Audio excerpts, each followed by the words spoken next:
to Center Heist Productions. It is February 22nd, 2024. Please, if you would, I muchly appreciate you hitting the likes and subscribe down in the right-hand corner. That would be muchly appreciated, and thanks to my subscribers who have been supporting me. I appreciate it. All right, this is exactly what we were saying. This was a back-to-back from last night, our loss to the Sabres, and we haven't got a very good. We've only won once in back-to-backs this year, so not very good at it. So we went into Pittsburgh tonight, and of course, we started out the scoring, but that was the end of it. It was all Pittsburgh after that, and a decisive victory for the Penguins, 4-1. It was as if the Habs flattened out as the game went along. There was effort here and there, but they did flatten down a bit where Pittsburgh was outplaying them, at least offensively more so. It was close for a bit, but anyway, we're going to get to the stats, and then we'll talk more about what went on in the game. All right, so final score 4-1. They each had a goal in the first period. 2 goals scored in the second period by the Penguins, and 1 goal scored in the third period by the Penguins for a final of 4-1. Tristan Jarry was the goaltender for the Penguins. Caden Primo was in nets for the Habs.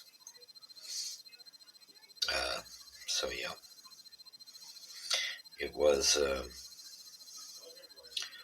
okay. Brian Rust and Drew O'Connor scored 21 seconds apart. This was a fast pair of goals, and this was kind of what set the tone. That 21 seconds apart with for O'Connor and Rust in the second period to break open a close game, and Pittsburgh Penguins gave their flagging postseason hopes a boost with a 4-1 victory over the Montreal Canadiens Thursday night. Pittsburgh began the day 8 points out of a wild card spot in jumbled Eastern Conference, and less than 2 months to go in the regular season, won for the second time in its last 7 games behind 31 saves from Tristan Jarry. And that was quite the story. He definitely outperformed Caden Primo. It wasn't even close. It was hands down.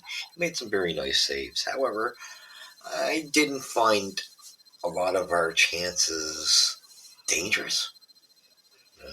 Quality chances. So yeah, Mike Matheson collected his 8th goal of the season for Montreal. Caden Primo stopped 23 shots, but lost for the 6th time in 7 games. Chris Letang atoned for a costly turnover that led to Matheson's goal by scoring twice for the Penguins, who were hoping to provide first-year general manager, director of hockey operations Kyle Dubas, a reason to bolster the roster before March 8th trade deadline. Pittsburgh will need a solid stretch to do that, something that's been hard to come by during the uneven season in which consistency has been elusive. The Penguins began a pivotal 4-game homestand by letting LA rally for a 4-1 for a win on Sunday, just hours after Pittsburgh retired former Jaromir Jagr, number 68. They fell again in overtime against the New York Islanders on Tuesday, though they pointed to a late comeback that forced the extra point as proof of the NHL's oldest team isn't ready to wave the white flag yet. The momentum continued against the struggling Montreal Canadiens just over 2 minutes after a wayward pass from Letang to Crosby ended up on Matheson's stick, which left then in the back of the net for a 1-0 lead at 9:05 into the game. Letang floated a shot from the point and made its way through traffic into the far side of the net to tie it. And yes, there was a lot of screens, but I find our goaltenders are going down far too much. It was not that hard of a shot, and I do think it could have been tracked better.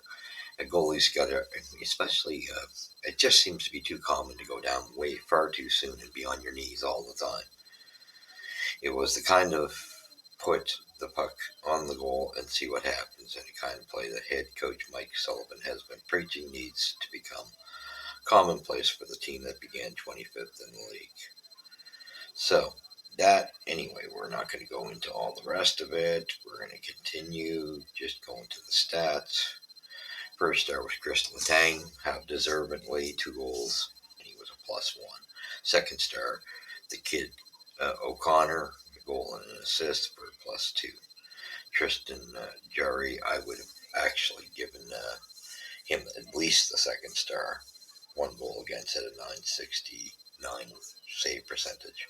So at 9:05, Mike Matheson unassisted with a giveaway from Chris Letang. At 11:24, Letang floats the shot in, assisted by Malcolm and O'Connor to atone for his error. So it's a 2-1 lead, or sorry, a tied game at that point. So that made it 1-1. Sorry, my phone is acting up here. I'm just reading some of the notes for you of the stats. So, yeah, where are we? Okay, and so Letang. And then the second period comes Brian Rust scores, assisted by Carlson and Crosby on the power play. So they do, and they make us pay for a penalty for sure. And I believe it was Brendan Gallagher that was in the penalty box. So it was a costly penalty. 11:51, Drew O'Connor scores, assisted by Voltaire, Fustine, and Erickson. Third period, Chris Letang gets an unassisted goal, deserving. He intercepts the play, and just bombs it down at a very accurate shot. 32 shots to 27 for the Habs. So Jarry was definitely busier. But the quality shots weren't as intensive. But although he was sharper, he did have to work for some of them. But I still found we didn't put quality shots on enough so much. And I found the goals scored upon Primo were very soft. And yes, there were defensive errors, but they were still soft goals. The 3 goals that I found very soft. 9 hits to 19 for the Habs. Face-offs 28 to 26 for the Habs. 0 for 3, or actually for the Penguins. Sorry, and the hits for the Penguins as well. Sorry, looking at the wrong shot call. 0 for 3, and like I've been saying, this power play is not fixed. You get, Habs fans got us, and they're on podcasts too, reporting that, and they get all hypity-doo. This power play is not fixed. We've had a little luck where we've gotten the odd 1 or 2 in, but by any stretch of imagination, it's not fixed. Hopefully, we'll have somebody quality-wise as a coach to repair it in the off-season, so as we go into the next season. But don't give me that.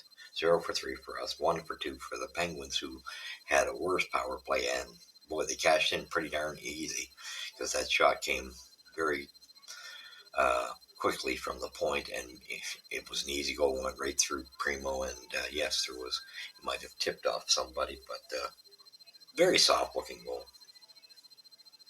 So 8 minutes to 6 for the Penguins. Giveaways 7 to 5 for the Habs. Takeaways 14 to 4. The amount of giveaways that takeaways that they took the puck from us.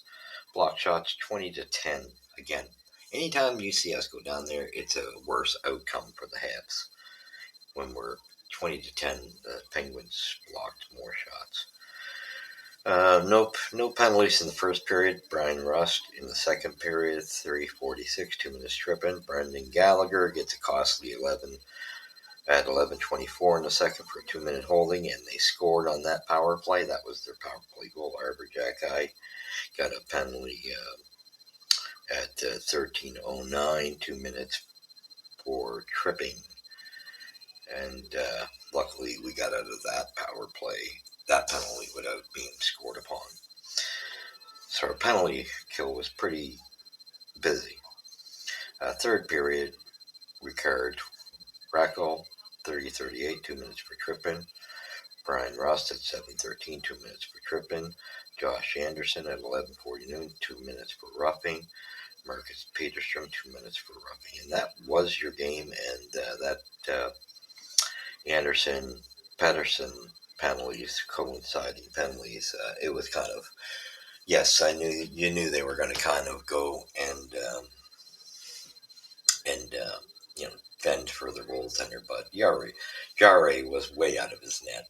He was fair game, so to me, that's on him, totally on him. But still they did. I still think they did the normal thing to stand up for their goalie. However, he was fair game, bottom dollar. But anyway, this was a game of first line. Definitely didn't look as sharp tonight. Now, Slav was pretty good in his own end tonight. Caulfield had many chances in the offensive end, but they weren't. They weren't. They were rushed, very rushed shots he took, and his game again defensively was just not good, just like last night. You can definitely tell he's got something going on. He's banged up or something because he was doing way better in that department. So I'm not. Caulfield's dropped off in the defensive area of his game. Suzuki was kind of average, just kind of level, and but the line was off at this point. They just weren't connecting.